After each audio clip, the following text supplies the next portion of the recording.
It is September 6th, 2020. Just checking to make sure I got the date right. Labor Day weekend, part of it, the Sunday part of it, right here in the United States.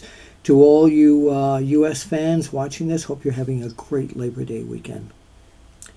My email box, my Facebook, my Twitter, exploding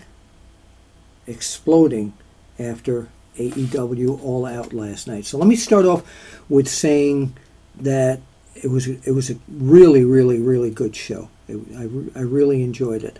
I wasn't home at the very beginning. I had a family commitment, so in the middle of the night last night, I watched the entire program.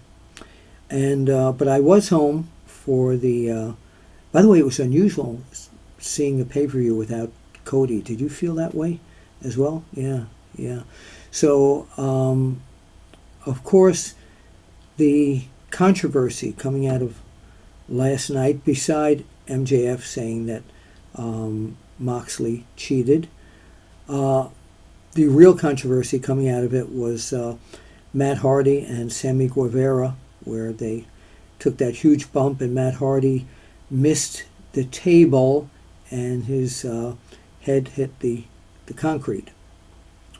At that point, yes, I know there was a doctor there.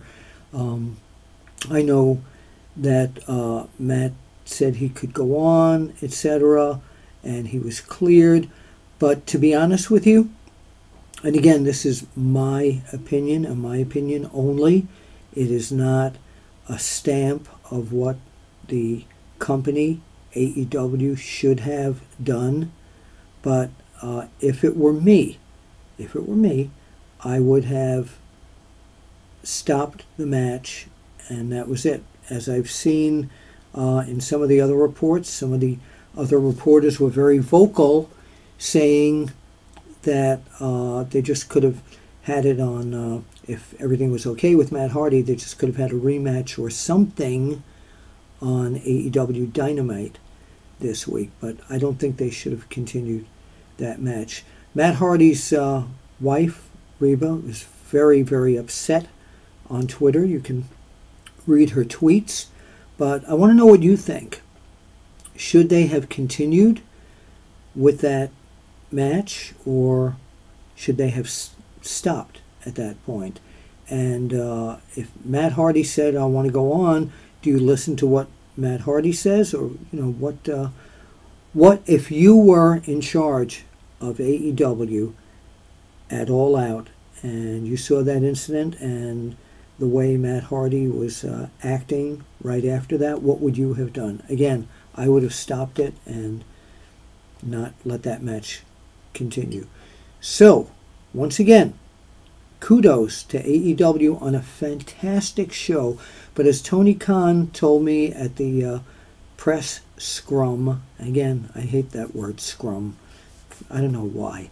It just gives me heebie-jeebies. At the press conference, the virtual press conference yesterday, that this was a dream pay-per-view for him, but that one part of it really concerned him, and rightfully so. What would you have done? All right, this is Bill Apter, and as I always say, I'll see you at the matches eventually. Thanks for tuning in. Don't forget to subscribe to www.onewrestlingvideo.com. And remember, it's the number one, not the word O-N-E, the number one, www.onewrestlingvideo.com. See you at the matches eventually. Yeah, I said that before. Matt Hardy, I hope you're well.